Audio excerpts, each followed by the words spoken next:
ભલા સંસારમાં અનેક પ્રકારના બોજ છે.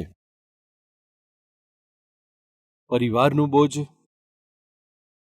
આર્થિક બોજ, રોજગારીનો બોજ, અભ્યાસનો બોજ, બાળકોના લગ્નનો બોજ, તેમને અભ્યાસ કરવાનો બોજ છે, દેવું ચૂકતે કરવાનો બોજ છે.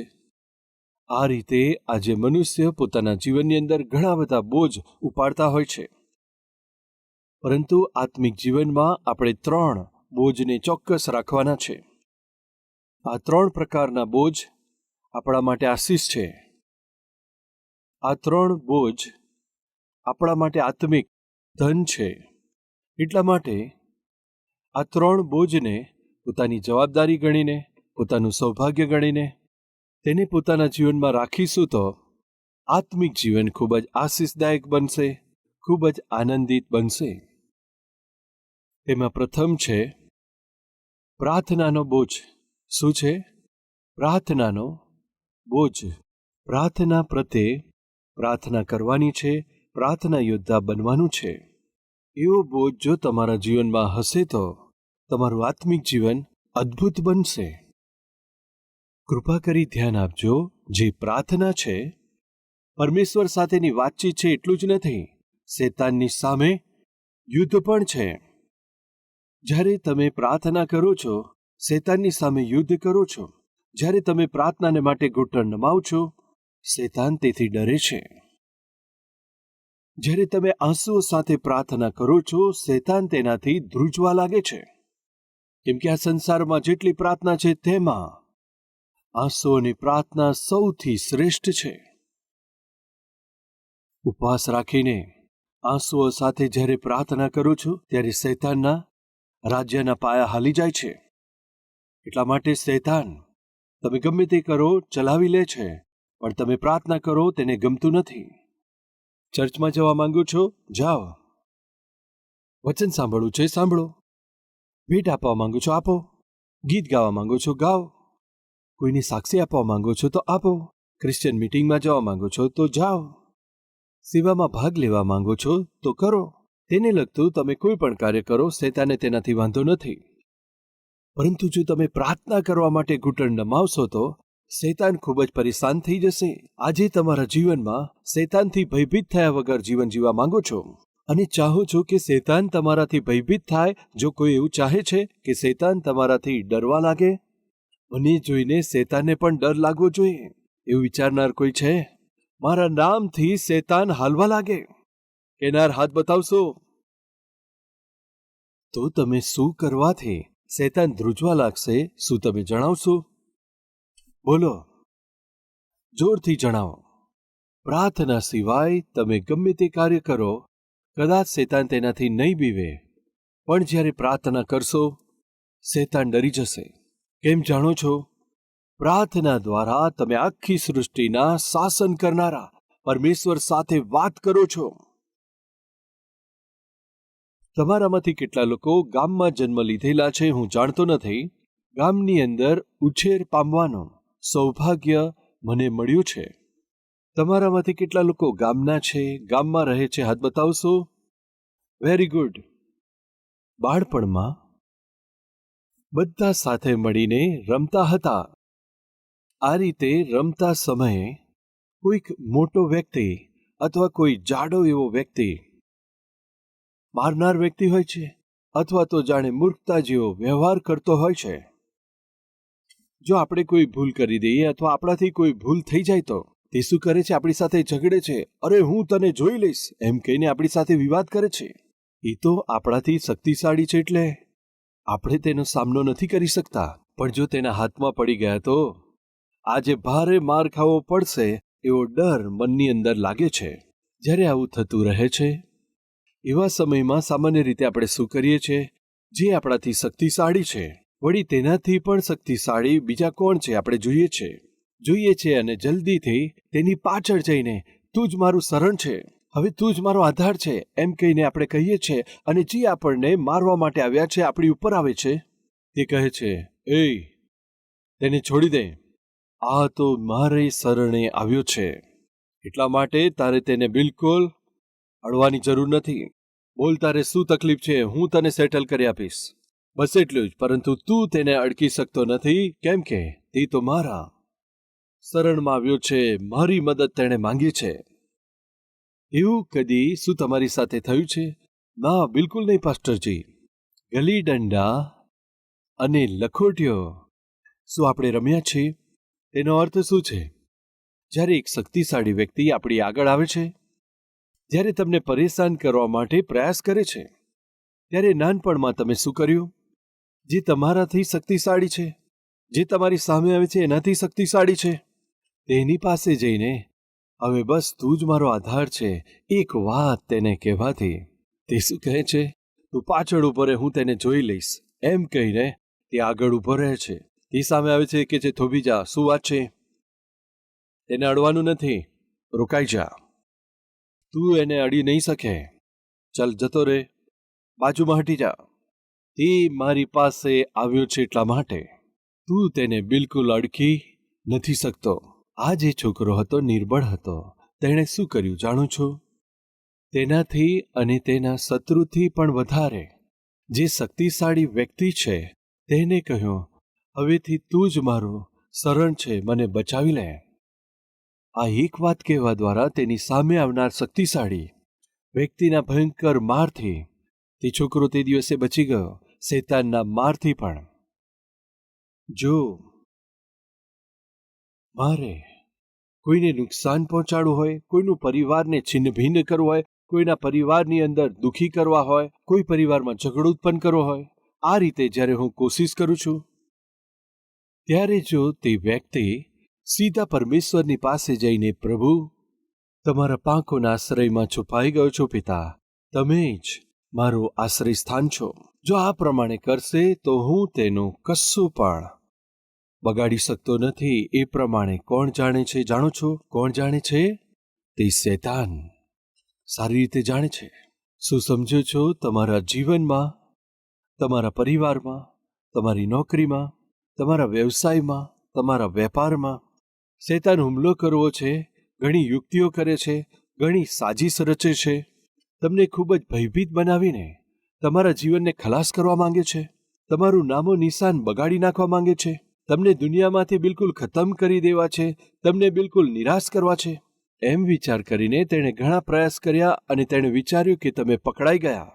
આ રીતે તેના પ્રયાસના સમયે તમે સીધા જઈને પરમેશ્વરની સમ્મુખ પ્રાર્થના કરશો તો ત્યારે શૈતાન ધ્રુજવા લાગશે. કેમ જાણો છો? આ વ્યક્તિ તો આખા સંસાર ઉપર જે શાસન કરે છે તે મહાન પરમેશ્વર ઉપર આધાર રાખી રહ્યા છે.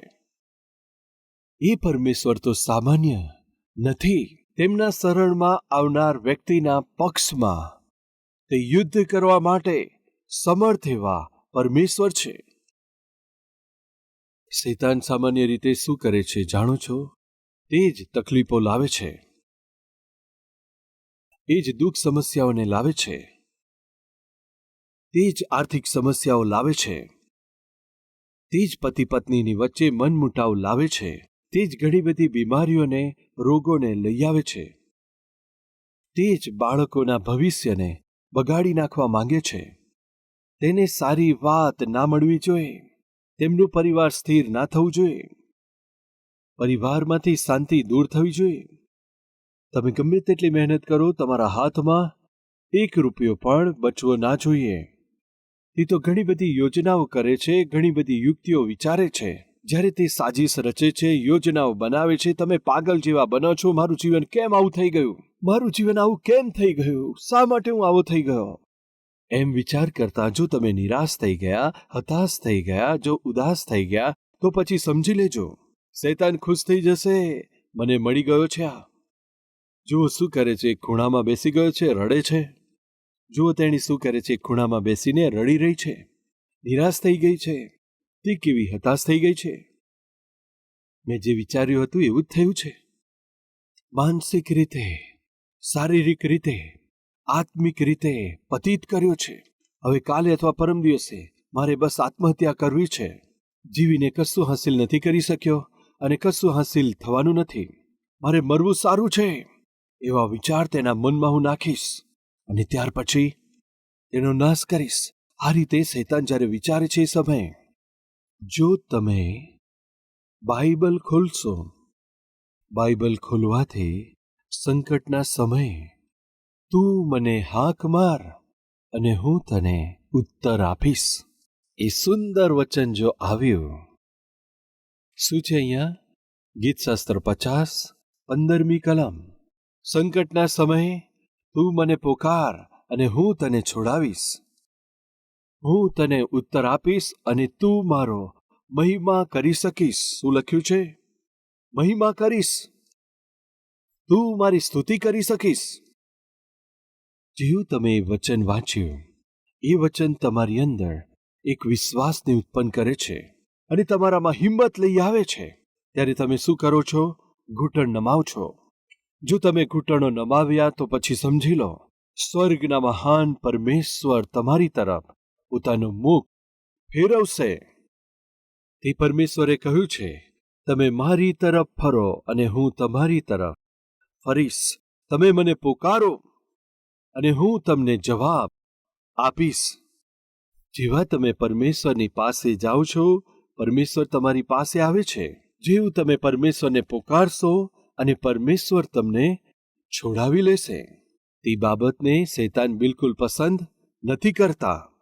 માંગો તો તમને મળશે. આ રીતે કોણે કહ્યું?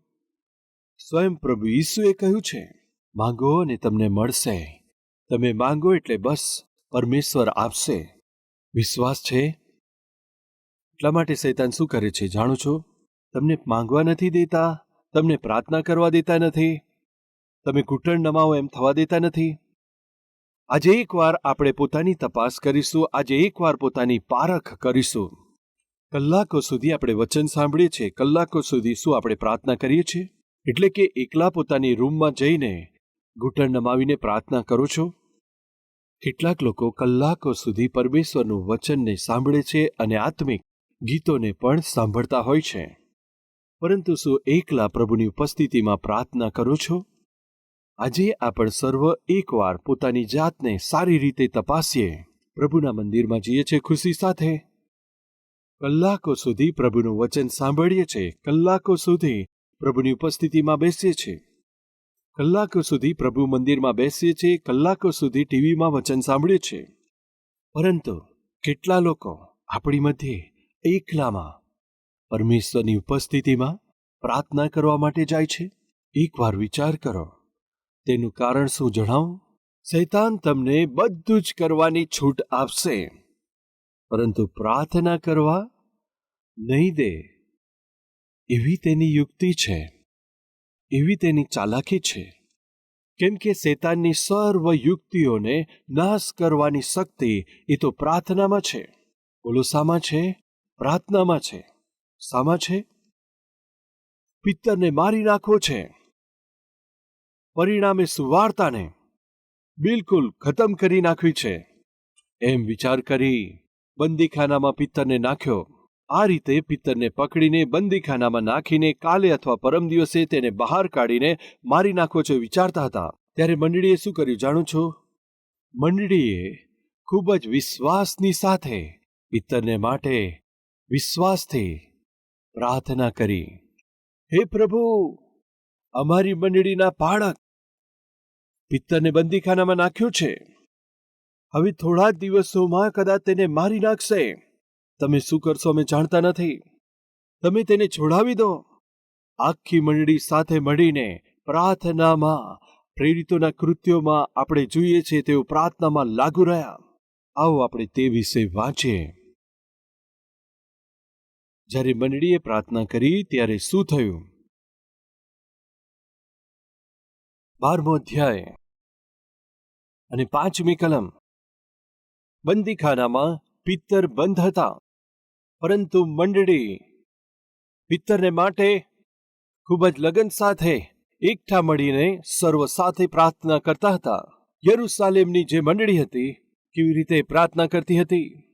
એકજૂટ થઈને લગનથી પ્રાર્થના કરતી, એક મનના થઈને પ્રાર્થના કરતા હતા. વાલાઓ, એક મનના થઈ પ્રાર્થના કરીએ.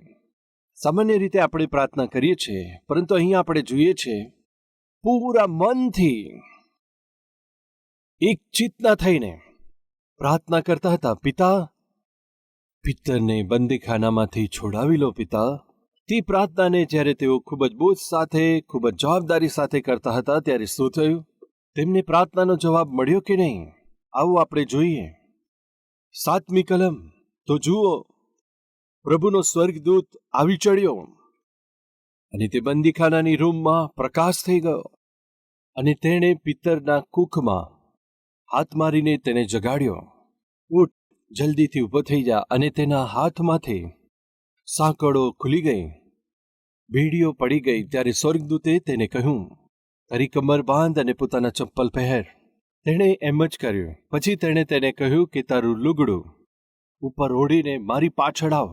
અને તેની પાછળ તે ચાલવા લાગ્યો. પરંતુ એને ખબર નહોતી કે જે કંઈ થતું હતું, સ્વર્ગદૂત કરી રહ્યા છે, તે બધું સાચું છે. એમને એમ લાગતું હતું કે હું જાણે દર્શન જોઉં છું. ત્યારે તેઓ પહેલી ચોકી અને બીજી ચોકી વટાવીને ત્યારે તેઓ લોઢાના દરવાજા પાસે પહોંચ્યા અને તે દરવાજો પોતાની મેળે ઉઘડી ગયો.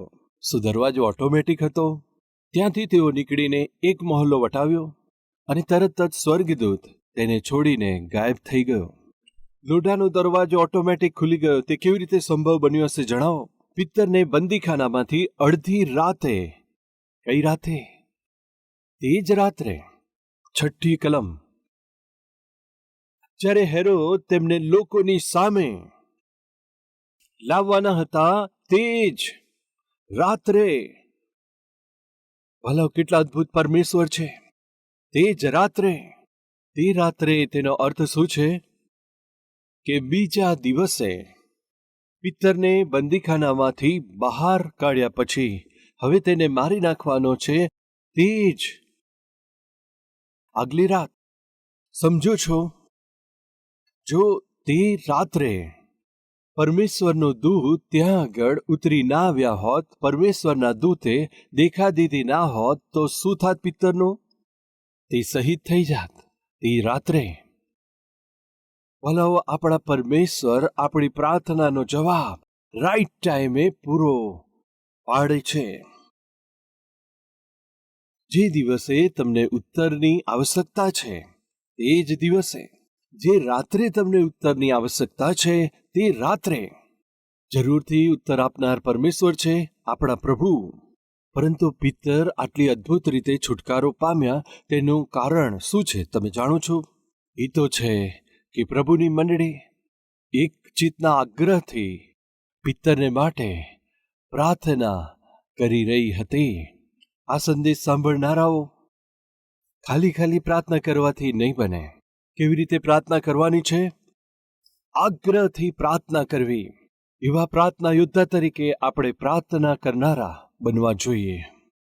રવિવારે એક દિવસે પ્રાર્થના સંગતમાં આવવું પૂરતું નથી. સપ્તાહમાં એક દિવસે તમે ઉપવાસ રાખીને પ્રભુની સમ્મુખ જે બંધનોમાં તમે જકડાયેલા છો, જે બંધનોમાં તમારા પરિવારના લોકો બંધાયેલા છે, જે બંધનોમાં તમારા પતિ જકડાયેલા છે, તમારી પત્ની ફસાયેલી છે, તમારા બાળકો બંધાયેલા છે, તમારા પરિવારના લોકો બંધાયેલા છે, તેમને એ બંધનોમાંથી પરમેશ્વર છોડાવે તે સારું તમારે શું કરવાનું? આગ્રહથી પ્રાર્થના કરવી. વાલાઓ, કેટલાક અલગ અલગ પ્રકારના પાપના બંધનોથી બંધાયેલા હોય છે. બની શકે છે કેટલાક લોકો જુઠ્ઠું બોલવાના બંધનથી, ઈર્ષાના બંધનથી, અપવિત્રતા તેના બંધનથી, કામુકતાના બંધનથી, વ્યભિચારના બંધનથી, છેતરપિંડી, અન્યાય, અધર્મ, એવા અનેક બંધનોથી જડાયેલા હોય છે. ઘણીવાર અનેક બહેનો મારી પાસે આવે છે અને કહે છે, પાસ્ટરજી, મારા પતિ માટે પ્રાર્થના કરજો. કયા વિષયમાં? બહેન, અનૈતિક સંબંધ બાંધીને જીવી રહ્યા છે, બીજી સ્ત્રી સાથે સંબંધ છે, તે એક બંધનમાં છે, તેઓ છૂટી શકતા નથી. કોઈ ભાઈ આવીને મને કહે છે, મારી પત્ની માટે પ્રાર્થના કરજો. કયા વિષયમાં? અનૈતિક સંબંધમાં બંધાયેલી છે. છોડી દો એમ કહેવાથી મને તે ધમકી આપે છે. એ પ્રમાણે કહે છે કે હું તારા પર કેસ કરી દઈશ. તો કોઈ માતા પિતા મારી પાસે આવીને કહે છે, પાસ્ટરજી, મારી દીકરી માટે પ્રાર્થના કરજો. કેમ, શા માટે? કોઈક છોકરા સાથે પ્રેમની જાળમાં ફસાઈ ગઈ છે, જાણે તે બંધનમાં છે. ઘરે આવતી નથી, વાત નથી કરતી, જ્યારે જુઓ ત્યારે ફોનના બંધનમાં હોય છે, ફોનના ચેટિંગના જાણે બંધનમાં છે, સોશિયલ મીડિયાના બંધનમાં છે. કેટલાક લોકો અશ્લીલ સિનેમાના બંધનમાં છે, અશ્લીલ ફોટાના બંધનમાં છે. આજે હું પૂછું છું, તમે કયા બંધનમાં છો? બંધન એટલે શું છે? તમે કોઈક બાબતોથી જોડાયેલા છો. બંદીવાન કે જેનાથી તમે બંધનમાં છો, એ આદતથી હવે તમે છૂટી શકતા નથી પોતાની જાતે. કઈ એવી બાબત છે કે તેનાથી તમે છૂટી શકતા નથી? કઈ બાબત શરીરની એવી છે કે જે તમને બાંધી રાખે છે અને તમે તેનામાં જકડાયેલા છો? બંદીખાનામાં પડેલા એવા તમને એક જ માર્ગ છે કે જે છોડાવી શકે છે. પ્રાર્થના. એક આગ્રહ સાથે પૂરા મનથી પ્રાર્થના કરો. પ્રાર્થના કરવાથી, આગ્રહથી કરેલી પ્રાર્થના દ્વારા, ઉપવાસ અને આગ્રહથી કરેલી પ્રાર્થના દ્વારા આપણે શૈતાનના બંધનોમાંથી છુટકારો મેળવી શકીએ છીએ. સાથે સાથે સમાજ તરીકે આપણે આગ્રહથી પ્રાર્થના કરીશું તો પરમેશ્વર શું કરશે? તે બંધનોમાંથી તે લોકને છૂટા કરશે. જ્યાં 2 કે 3 મારા નામે એકત્ર મળે છે, ત્યારે તેમની મધ્ય હું છું, પ્રભુએ કહ્યું. જો 2 કે 3 પ્રાર્થના કરે તેમની મધ્ય હું 23 એમ કહ્યું છે, તો આટલા હજારો લોકો જો સાથે મળીને પ્રાર્થના કરે તો પરમેશ્વરની ઉપસ્થિતિ કેટલા સામર્થ્ય સાથે ઉતરી આવશે, એકવાર વિચાર કરો.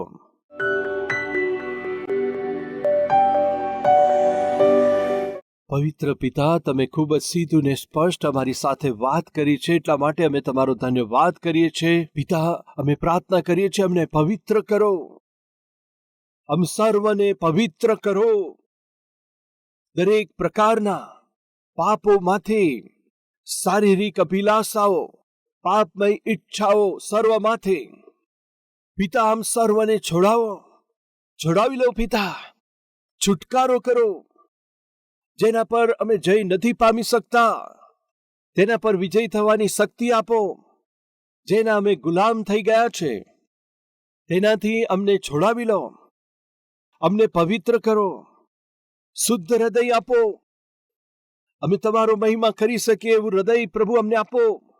પ્રભુ, જે આત્માઓ નાશમાં જઈ રહ્યા છે, તેમના પ્રત્યે બોજને અમ સર્વને આપજો પિતા. અમારો પરિવાર બચી જાય પિતા.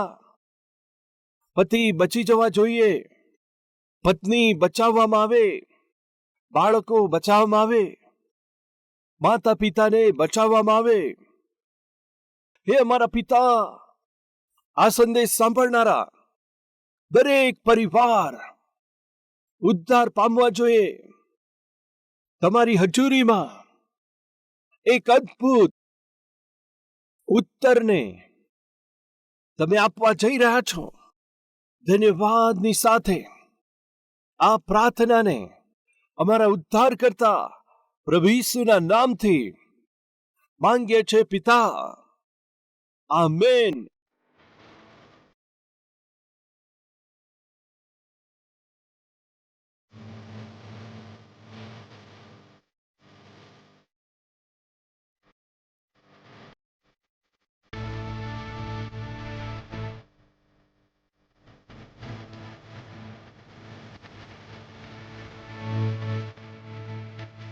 અમારું address: Calvary, post box number 30, Kukatpally, Hyderabad 72.